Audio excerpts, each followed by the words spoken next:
In December 2012, Sony Pictures Entertainment released the film Zero Dark 30, which tells the story of the September 11th attacks and the search for terrorist Osama bin Laden.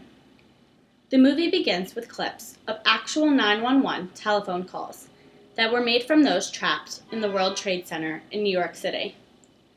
Since its release, controversy has stirred over the film's use of personal audio recordings, which were the final words spoken by September 11th victims.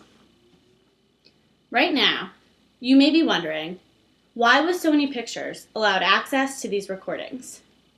Shouldn't Sony be required to request permission from the victims' families in order to use the clips for entertainment and commercial purposes? These are questions that I thought to myself when I first saw Zero Dark 30. I vividly recall sitting in the audience, feeling a chill down my spine. As I listened to the disturbing and upsetting cries of victims, I tried to convince myself that they were not real recordings. When I learned that they were real recordings, I was extremely frustrated. I was frustrated that Sony Pictures was allowed to use the clips. When I learned that the clips were taken without even requesting the family's permission, I was even more frustrated. This is when I developed a strong opinion about emergency 911 calls, in particular, those that were made by victims of the September 11th terrorist attacks. In my opinion, Sony Pictures should not have been allowed access to these recordings, and they should have been required to request permission from the families. Today, I will make two main arguments. My first argument is the following. 911 emergency telephone calls should be considered private accounts rather than public information. My second argument is that advancements in technology have created a world in which almost nothing is held private and sacred. Frank and Mary Fetchett are the sons of Brad Fetchett, who passed away in the September 11th terrorist attacks. Their son Brad's voice and phone call was used in Zero Dark 30 without their permission. In an article by CBS News, the Fetchetts express how saddened and disturbed they were that Brad's final words were used in the film without their knowledge, and that this would take place. They wondered how and why what they called their treasured remembrance was used and taken without their permission. In a similar situation, Betty Ong was a flight attendant who died on American Airlines Flight 11. In the same CBS News article, Betty's brother Harry expressed similar feelings as the Fetchetts. Harry said, "We were never given any notification or asked for permission to use Betty's voice, unlike many documentary companies. We're asking that they apologize and that they recognize that they used Betty's voice and Brad's and others at liberty." Unfortunately, both the Fetchetts and the Ongs received little justice. Even after their complaints, Sony Pictures Entertainment has not done much in their honor. An apology, if any, would not suffice. Also unfortunate is that the Fetchetts and the Ongs are not the first families to feel this way. Today, the 911 emergency calls made by victims during the September 11th attacks can be found on the internet within seconds. For example, if you were to visit a website like YouTube, you could find many of these recordings and video clips. These are not only 911 calls made by dispatchers, EMS, firemen, and policemen. These are also the cries of the help of victims on September 11th.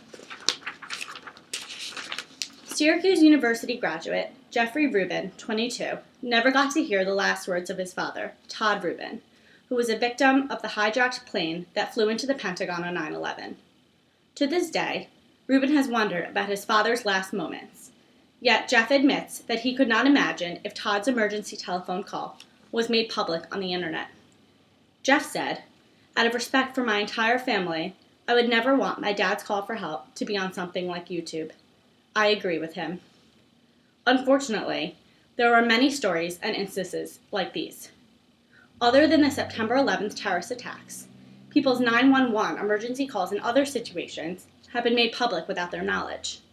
I think this is truly appalling and an invasion on our right to privacy as U.S. citizens. Having felt so strongly that 911 emergency phone calls should be held private, I took the liberty as a student to do some background work. It turns out, legally, there are many reasons as to why September 11th phone calls are found public and so easily found on the internet on websites like YouTube. There are legal reasons as to why Sony Pictures was able to use the clips in the film Zero Dark 30 without permission. There have been Supreme Court cases in the past in which the court and the judges have ruled that 911 calls made on September 11th should be kept private because they are personal, sacred, and emotional.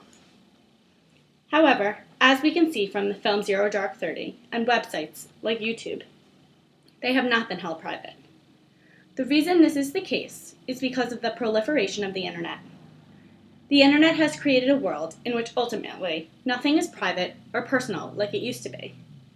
The internet has created a society in which it is increasingly difficult to enforce the concept of privacy. Information that we deem personal can be found on Google in a matter of seconds. To show you how much the internet has changed our society, I invite you to Google my name, Allison Rube. When you Google Allison Rube, I guarantee that you will find links to my Facebook page, my Twitter page, my YouTube page, and my LinkedIn page. You may also find records from my high school, Byram Hills High School, and from college, Syracuse University, in terms of sports, academics, classes I've taken, and so on. Now, I want you all to think. Without raising your hands, I want you to think to yourself.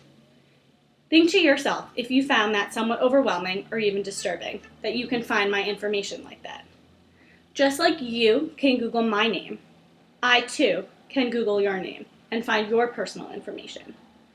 More than just your Facebook and other social media pages, it is likely that I could find your telephone number, your address, your salary, and more. In my mind, this is frightening. These are things that should be kept personal, but they are not. It is evident that technology and the proliferation of the internet has created a world in which things we may want to keep private and legally should be kept private are no longer kept private. Now, the reason I did this is because I want to take you back to the issue of Zero Dark 30 and Sony Pictures Entertainment's use of Brad and Betty's voices. Imagine if you were a member of the Fetchit or the Ong family. Imagine if Brad was your son and Betty was your sister. Imagine if you went to the movie theater to see Zero Dark 30 and immediately you recognized their voices and their cries for help. I know that I would feel a mix of emotions. I would be disturbed that my loved one's final words were used for commercial and entertainment purposes. I would be frustrated that Sony Pictures did not ask for my permission. There is no reason that emergency 911 calls, especially those made on September 11th by victims of the terrorist attacks, should be public information. People have and will continue to argue that these phone calls have newsworthy value. I agree, in a sense, that they are newsworthy. However, I think 911 telephone calls are personal. They are emotional, and they should be kept private. They are sacred. For Brad Fetchit and Betty Ong, they should be kept private and sacred. Thank you very much for your time.